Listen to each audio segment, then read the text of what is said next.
for us. Everyone was, honestly, everyone was frightened of what is going on and what is going to happen. Usually when we get such calls of other buildings that... There is one organizing principle that is applied by the Israeli regime between the river and the sea, and that principle is the supremacy and domination of one group of people, Jews, over another group of people, Palestinians. Hello, my name is Stanley Heller. Welcome to The Struggle. We record as the first day of a truce between Hamas military forces and Israel takes hold.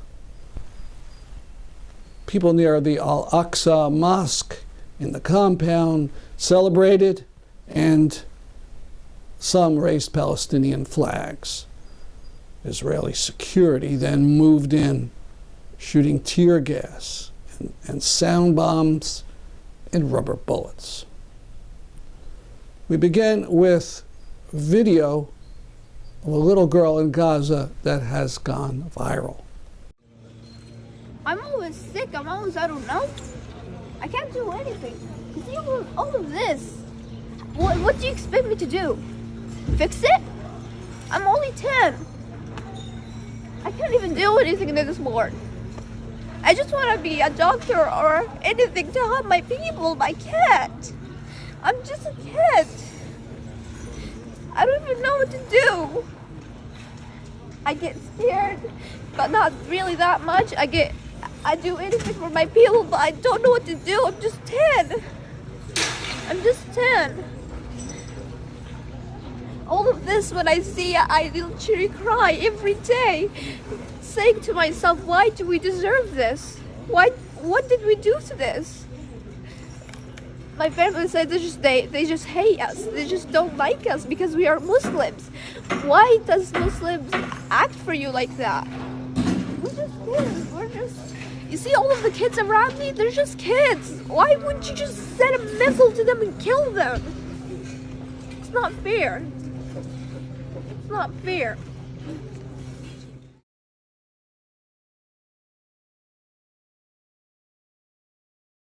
What can we say to this little girl except to pledge that we will fight like hell against the Israeli Apartheid State?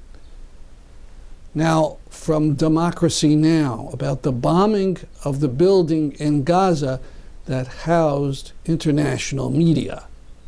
This is Democracy Now! I'm Amy Goodman. On Saturday, Israel leveled a 12-story building housing the offices of Associated Press, Al Jazeera, and other media outlets.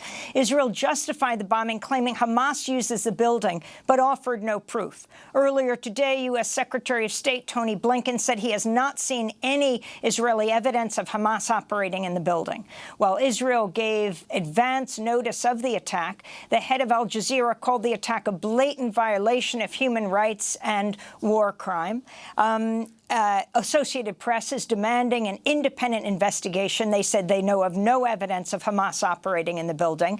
Yumna Al-Sayed is a reporter for the Associated Press in the Gaza Strip. She's been covering Israel's attack on Gaza over the past week. Can you work with Al Jazeera as well? Talk about what happened to the building. Talk about where you work. Hi. Yes, I'm Yumna Sayed. I'm a reporter at the Associated Press, and I broadcast for Al Jazeera from Associated Press. While we were at the building on a normal day of work, reporting the aggression that is happening on the Gaza Strip, we suddenly got a call by the owner of the building saying that he was called by the Israeli army, and he's been asked to tell the residents of the building to immediately evacuate. In an hour, the building shall be targeted. So this was an emergency situation for us. Everyone was, honestly, everyone was frightened of what is going on and what is going to happen. Usually when we get such calls of other buildings that we have seen, there is, in 15 minutes, there is a targeting by a warning missile that is close to the building or in an empty apartment in the building. And that is what we were afraid of. In exactly 15 minutes, the first missile, warning missile, had been targeted next to the building. It was really traumatizing for all of us. running around on the stairs. The building is out of 12 stories, and the first 5 floors for offices that host doctors' offices and lawyers' offices, Palestinian labs, and the other 6 floors are residential apartments, and the last floor is the floor that hosts the Associated Press, and opposite to it, Al Jazeera office. So basically, this building is one of the most famous buildings in the Strip. It is, all the residents know each other. The doctors' offices are known. The lawyers' offices there are known. No stranger comes in or out of that building. And that's why,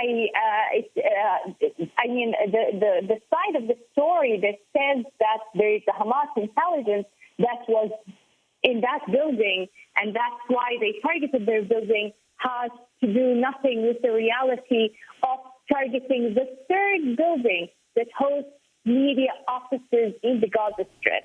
After just a couple of days, Shuruq Tower and Jawhara Tower, the largest 2 buildings that host all the media offices in the Gaza Strip, were completely destructed and brought to the ground. This was just the 3rd one, but it had international media offices, and it was one of the safest places ever. I hate to play this next clip. A journalist practically begging the Israeli military to allow a few minutes to have 4 journalists go back into the building and get their equipment before the bombing. It was of no avail. تسأل المسؤول وتقول له احنا يعني 10 دقائق ما حيصير شيء بين الساعة 3 والساعة 3 و10، العمارة مش حترجع تاني خلاص. يعني احنا بدنا 4 انفار بس 4 وكلهم لابسين الدروع، مش حيروحوا يجيبوا أجهزة قتالية ولا حيجيبوا كاميراتهم وشغلهم، هذول كانوا في بث مباشر. يعني هاي تو كلهم هاي مشوفهم تو رجعوا كانوا كلهم في المستشفى في مكان وين قتلوا ال10 انفار امبارح في المجزرة، هذول كلهم هيك الناس الجاية، ما في حدا منهم مخرب. إذا أعطينا 10 دقائق ساور المسؤول قول له يعني 10 دقائق ما حيصير شيء. يابا تفضل. كانوا يجوا يدخلوا العمارة ولا واحد، صاروا الناس. احنا محترمين رأيكم يا عمي، احنا ما بنقول لكم بدنا نيجي غصب عنكم. أعطينا 10 دقائق. لا اخوي ليش 10 دقائق القيت؟ احنا صار لنا ساعه نفس الناس، بدناش انه الناس يرجعوا للعماره للبرج، خطر من شانهم مش من شاني، هذا حياتهم مش حياتي. بقول احنا الا نتجادل معك الا 10 دقائق، لو في ال10 دقائق سمحت لنا نروح كان راحوا جابوا الاجهزه تاعتهم ورجعوا. يعني احنا مش باكين على الجهاز، خلاص انت بدك تسويه احنا يعني تعب عمرنا كله راح، باتنا ذكرياتنا حياتنا ضيعتوها، بدك تتكلم لي هالوقت على كاميرا، ما بدي احكي على كاميرا، خلص ما بدي اللي بدك اياه اسويه، انا حسكر واعمل اللي بدك اياه، في رب كبير. تفضل يا ابا صل على النبي. اللهم صل على سيدنا محمد. لقيت في ناس بالبرج ولا لا؟ لا ما في ناس، لا ما في ناس. لا ما في ناس لا. في عملية مسح ورصد يجري في هذه الآن غارات متتالية تزلزل المكان.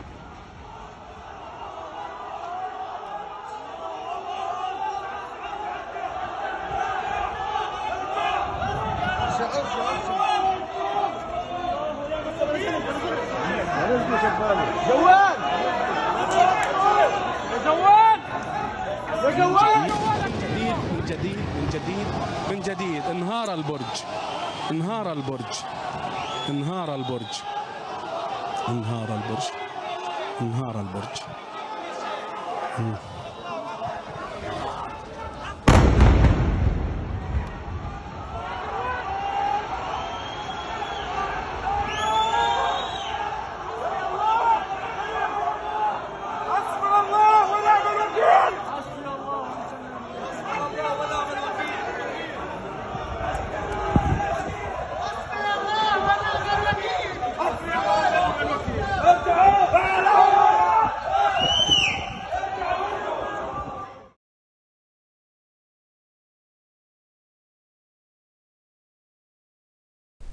There was an article written in the Washington Post on May 20th about something that happened almost like this in 1982.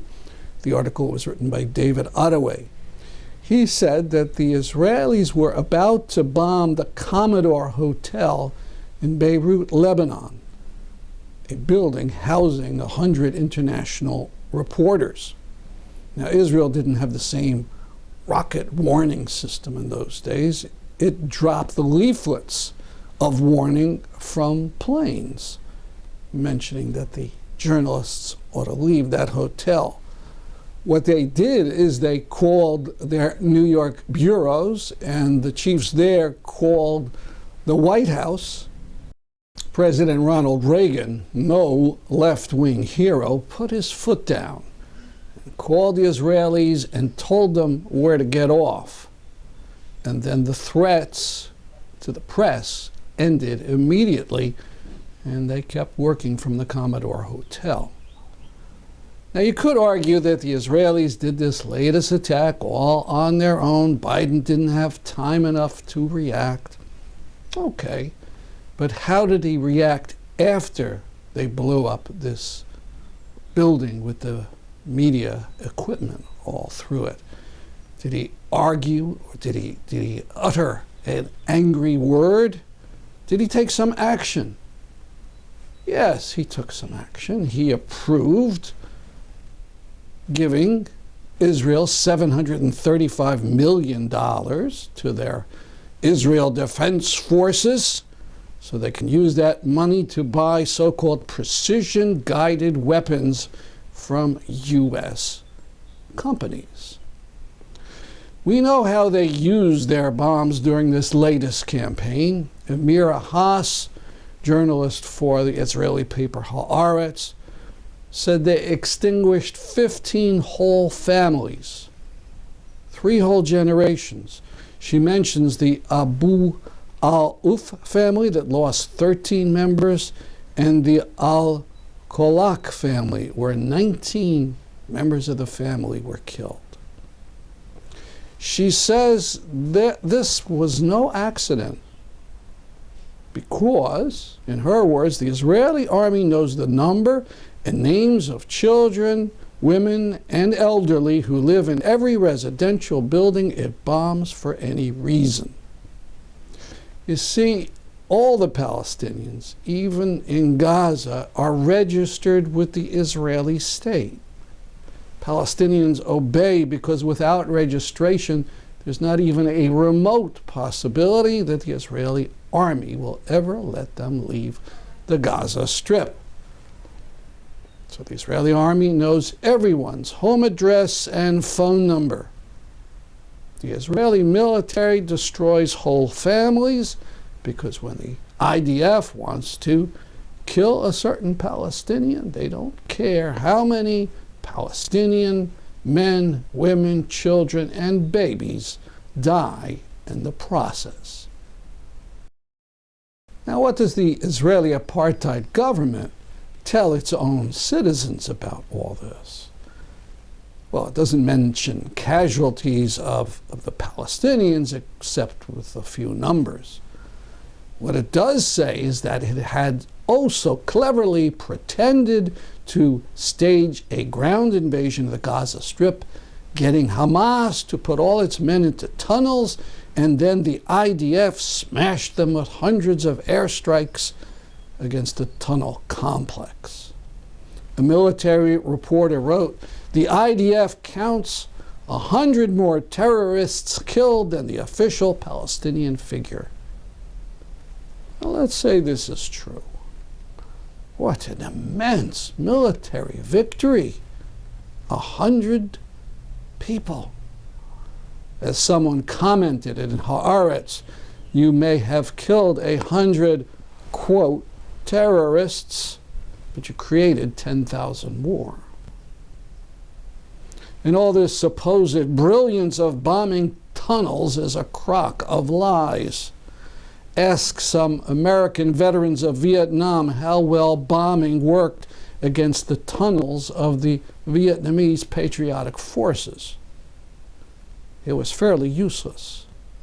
U.S. soldiers had to crawl on their hands and knees deep into the tunnel complex and plant bombs to have any hope of success.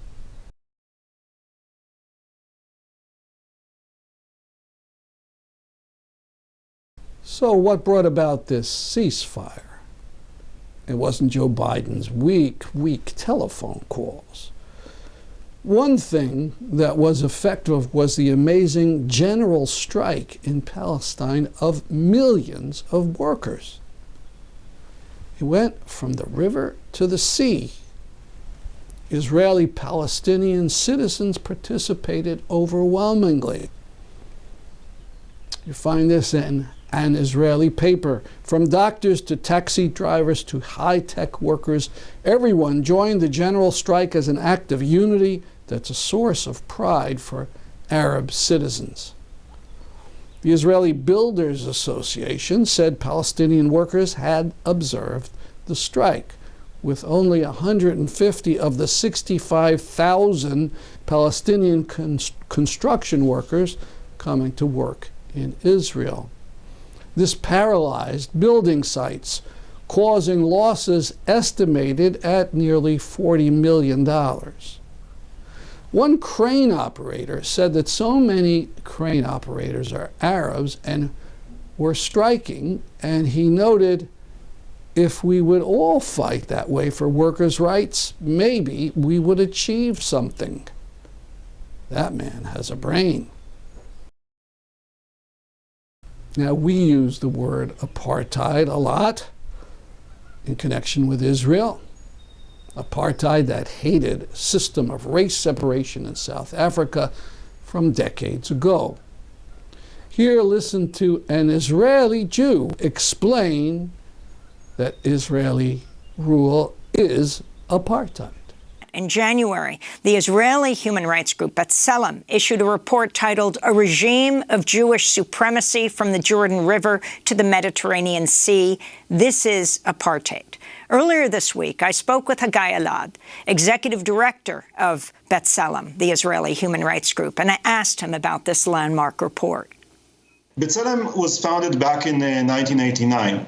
We've been analyzing human rights violations in occupied territories since then, for more than 3 decades by now. And throughout this period, we've only looked at human rights violations in the occupied territories, in the West Bank, including East Jerusalem, and in the Gaza Strip. We came to the conclusion that continue to analyze the situation separately, as if there are 2 distinct regimes, a democracy inside the Green Line and a temporary occupation attached to it, but somehow separate from it in the occupied territories on the other side of the Green Line, that worldview of democracy plus occupation has become untethered from reality. And it's incumbent on us to be factual and to wake up to reality. If one desires to continue to hold on to that big lie, then you need to ignore a lot of things. You need to ignore the passage of time, that Israeli control over the entire territory has been going on for more than 50 years. You need to ignore the fact that there are more than 600,000 Israeli Jewish settlers living on the other side of the Green Line in the occupied West Bank, as if they're living inside Israel proper.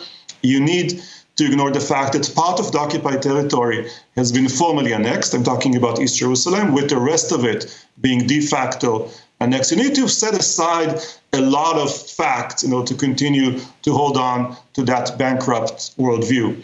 But the key thing is that to hold on to that, you need to ignore the key aspect, which is there is one organizing principle that is applied by the Israeli regime between the river and the sea, and that principle is the supremacy and domination of one group of people, Jews, over another group of people, Palestinians. With all this happening in a situation of demographic parity. There are 14 million people that live between the river and the sea. About half of them are Jews, about half of them are Palestinians, but the system, the regime is structured so that that demographic parity will not translate into parity in political power or in access to the resources of this land or to protection or rights. Now, one of the most important aspects of this reality has been Israel's ability to fragment this space for Palestinians while keeping it intact for Jews, right? So if you're a Jewish individual like myself, no matter where you live between the river and the sea, whether it's inside Israel proper or in the occupied territories, the state will, within one of the more than 200 illegal settlements that Israel has already established in the last half century plus, then the state will do everything in its power to provide you with the same set of rights, privileges, and protections, right? So that's the treatment for Jewish Israelis. But for Palestinians, it makes a very big difference if you live as a second-class citizen inside the Green Line or as a permanent resident in occupied and illegally annexed East Jerusalem, or in the rest of the West Bank as a Palestinian subject, or one of the 2 million Palestinians that are living in that large open-air prison that is the Gaza Strip. So there are different categories of Palestinians, and from Israel's perspective, and in each and every one of those, there is a different subset of rights, always less rights, always a degree of oppression, but nowhere between the river and the sea, there's a single square inch in which a Jewish person and a Palestinian are equal. It is always structured in this way that domination and supremacy for the Jewish half of the population. And it's incumbent on us to connect the dots. So let me try and do that. Look at Israel's bombings of Gaza. Do these strike you as proportional? Look at Israel's occupation of the West Bank. Does it strike you as temporary? Look at Israel's drive to cleanse East Jerusalem neighborhoods from Palestinians. Does that strike you as legal? Look at Israel's oppression of Palestinian citizens as second class. Does that strike you as equal treatment under the law? It's not proportional. It's not temporary. It's not legal. It's not equal. And it's not complicated. Believe your eyes. Follow your conscience. The reason that it looks like apartheid is simply because it is apartheid. Guy Elad, what is the response within the Israeli Jewish population to your critique now, calling what's happening in Gaza war crimes, and to your apartheid report from January? Yeah, I mean, the response is definitely not welcoming or popular in any shape or form, which also is not new. But fighting for human rights is not a popularity contest, and I am encouraged by the way in which, first internationally, the understanding that the situation here is apartheid is becoming more and more mainstreamed. This is the result of efforts by Palestinian colleagues, Palestinian scholars and NGOs and activists have been making this point already for many years, right? And then much more recently, the B'Tselem report in January and the Human Rights Watch, very broad legal determination that Israeli officials are guilty of the crimes of apartheid and persecution in April. And I think thanks to that, and thanks to reality being what it is, and it becoming less and less possible to obscure it and to hide it and to continue to lie about it, we're hearing key figures in U.S. politics and media saying the truth out loud. And with that, I think it will also eventually resonate back here.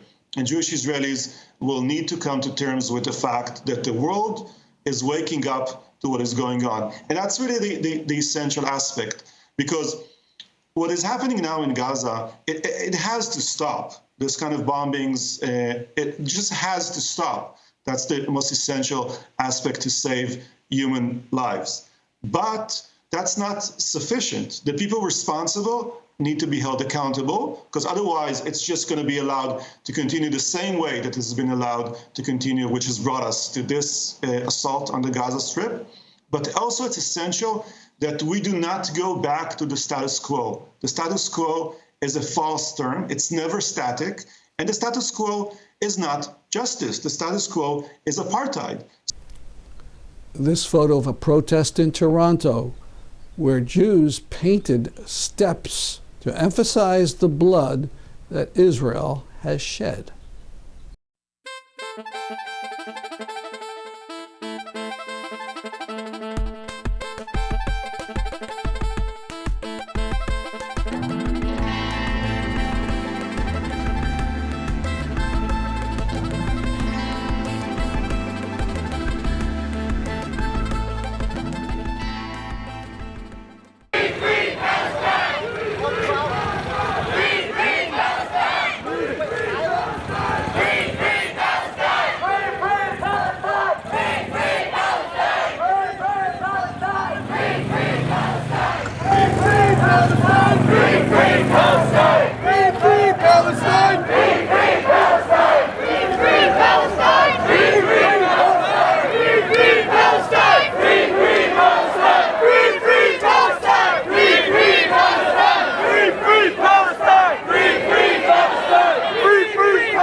We leave the Middle East to talk about solitary confinement.